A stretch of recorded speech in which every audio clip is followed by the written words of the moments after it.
how to remove another robot on Google Chrome. Open up Google Chrome, click on the three dots in the top right, and then select Settings.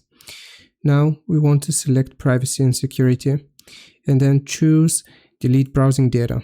This is going to be the first step.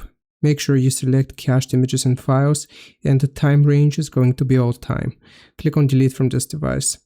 Once we have done this, we can go back here into Privacy and Security, and then choose Third-Party Cookies.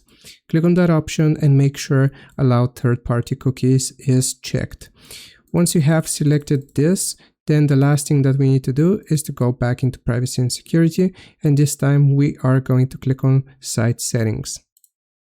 Once we click on Site Settings, then select the specific website which you want to not get this error on, and then location, make sure this is set to allow, and that is how you do it.